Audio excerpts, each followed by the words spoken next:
جناب میاں صاحب، میں عابد سعید ہوں، پریزیڈنٹ ہوں آئی بی اے۔ میں آپ کو ویلکم کرتا ہوں کہ آپ ایز اے یونیورسٹی آپ تشریف لائے، اور میں چودھری عبدالرحمان صاحب کو بھی شکریہ ادا کرتا ہوں کہ آپ کو یہ بنائے۔ میں آپ سے وعدہ کروں گا کہ آئندہ جب ہمارا اینول ڈنر ہو رہا ہے آپ اس کے چیف گیسٹ ہوں گے، آج مجھے بات کریں ضرور انشاءاللہ، ضرور انشاءاللہ۔ سر نوٹ کرنے کے سب نے وعدہ کیا۔ اسی میرا یہ جو انیشیٹو آپ نے لیا ہے اس کے بارے میں سوال یہ ہے کہ 78 سال میں کئی دفعہ یہ معاملہ زیر بحث آیا ہے، پولیٹیکل لیول پہ بھی اور مختلف فورمز کے بھی، لیکن انفارچونیٹلی کوئی بھی گورنمنٹ جو ہے وہ الیکشن مینیفیسٹو میں یہ شامل کرتی ہے کہ پنجاب کو 2 ایشو تقسیم کریں گے،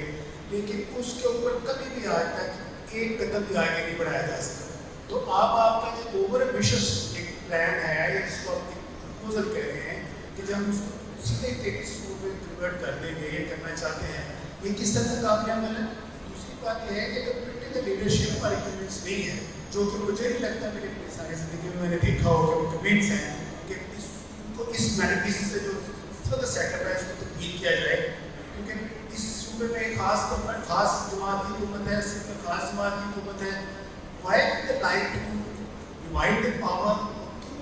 چھوڑنا چاہیں گے، جبکہ پولیٹیکل جو ہمارا ڈیوالٹ سسٹم تھا جو پچھلے سے پچھلے دور میں آیا تھا اس کو بھی کامیاب نہیں ہونے دیا گیا، فائنینشیل اکانومی نہیں دی جا رہی تھی۔ ایک بات میں انڈیا میں سرو کر کے آیا ہوں، میں نے وہاں پہ دیکھا ہے کہ وہاں پہ ایسے تمام معاملات جن میں نیشنل فیس بنا ہوا میں پولیٹیکل لیڈرشپ ہے وہ اکٹھے ہو کے لیٹسٹ کا صوبہ بنا تھا جو آندھرا پردیش کو 2 صوبوں بنایا تھا تلنگانہ کو، اس میں ساری لیڈرشپ تھی۔ ہمارے یہاں ایسا کوئی سسٹم نہیں ہے کہ ہم پہلے لیڈرشپ کو جو پولیٹیکل لیڈرشپ ہے اس کو کنونس کر سکیں کہ یہ قوم کے مفاد میں ہے۔ تو میرا یہ آپ سے سوال یہ ہے کہ آپ کے پاس کیا رول میپ ہے، آپ کس طرح اس کو ویژوائز کرتے ہیں کہ یہ جو اکیڈیمک اس ہال میں ڈسکشن ہو رہی ہے، مختلف ہالس میں ہو رہی ہے، آپ کر رہے ہیں، اس کو آپ نیشنل لیول پہ لے کے جائیں گے اور پولیٹیکل لیڈرشپ ہمارے سے کس طرح کنونس ہوگی؟ یہ میرا آپ ایک مجھے میرا بھی ایک سوال ہے کہ کس طرح پولیٹیکل لیڈرشپ کو کنونس کرنا چاہیے آپ کے خیال میں، کیا کریں کہ وہ کنونس ہو جائے؟ میرے خیال میں پولیٹیکل لیڈرشپ کو کنونس کرنے کا ایک ہی طریقہ ہے کہ اس ملک میں جو ڈیموکریٹک پروسیس ہے اس کو کنٹینیوٹی دی جائے، اور جو لوگ آنا چاہتے ہیں اس سسٹم میں حصہ بننا چاہتے ہیں اس کو ایک ڈیٹ جیسے اپنے پیچھے امیجن 2030 رکھیں۔ میں اسے یہ سمجھتا ہوں کہ آج کے ذہن میں ایٹ لیسٹ 4-5 سال کا روڈ میپ ہے کہ اس آئیڈیا ہے اس کو پریکٹیکلی شیپ دیں گے 3-4 سال میں۔ تو اگر آپ اس میں پولیٹیکل کنٹینیوٹی کو بھی انشور کریں اور سائملٹینیسلی اوپر والے لیول کے اوپر پولیٹیکل لیڈرشپ کو بھی انگیج کریں تو میرا خیال ہے کہ کامیاب ہو سکتا ہے۔ اچھا، 2 میں اس میں عرض کرنا چاہوں گا۔ ایک تو ہے کنٹینیوٹی، اگر آپ غور کریں پاکستان میں 2002 کے بعد سے جو بھی اسمبلی آئی ہے اس نے 5 سال پورے کیے، پچھلی ہماری 5 کے قریب اسمبلیز آ گئی 2002 سے ابھی تک، سب نے 5 سال پورے کیے ہیں، کوئی بیچ میں پرائم منسٹر بدلے ہیں، اسمبلی چلتی رہی۔ پولیٹیکل لیڈرشپ کو کنونس کرنے کا میرے خیال میں ایک ہی طریقہ ہے، اور وہ ہے آپ سب لوگوں کی رائے۔ جس دن آپ متفق ہو جائیں گے اس دن پولیٹیکل لیڈرشپ کے پاس کوئی اور چارہ نہیں ہوگا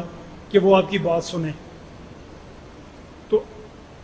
یہ ایک ڈیفرنٹ طریقہ ہے۔ پہلے ابھی تک اگر آپ ہسٹری اٹھا کے دیکھیں پاکستان کی، یہ کام کبھی نہیں ہوا کہ ہم ایجوکیشن انسٹیٹیوشنز میں جا رہے ہیں، ہم تو پبلک سے بات کر رہے ہیں، ہم آپ کو یہ کہہ رہے ہیں، ایک اویئرنیس لے کے آنے کی کوشش کر رہے ہیں۔ یہ اتنا بڑا ظلم ہو رہا ہے پاکستان کے عوام کے ساتھ، اور یہ ہمارے ہاتھ میں ہے کہ ہم اس کو ٹھیک کر دیں، اور ہم اسے ٹھیک نہیں کر رہے۔ ہمارے بچے بھوک سے مر رہے ہیں، سٹنٹنگ گروتھ ہو رہی ہے، اسکول جا نہیں پا رہے ہیں، جو اسکول جا رہے ہیں، ابھی ایک ایک NGO ہے پاکستان کی، اس نے ایک سروے کیا جس میں وہ یہ بتا رہے ہیں کہ جو 5 گریڈ کا بچہ ہے 70% بچے اس میں وہ ہیں کہ جو 5 گریڈ میں ہیں وہ گریڈ 2 کی کتاب نہیں پڑھ سکتے، پڑھ بھی نہیں سکتے۔ تو یہ کیا کر رہے ہیں ہم، اس کا ہمیں کیا فائدہ ہو رہا ہے؟ اس سے اگر آپ کنونس ہو جاتے ہیں آپ لوگ تو پھر پولیٹیکل لیڈرشپ بھی کنونس ہو جائے۔ پولیٹیکل لیڈرشپ نے ہمارے جس بات سے چلنا ہے، ہمارے ووٹ سے آنا ہے،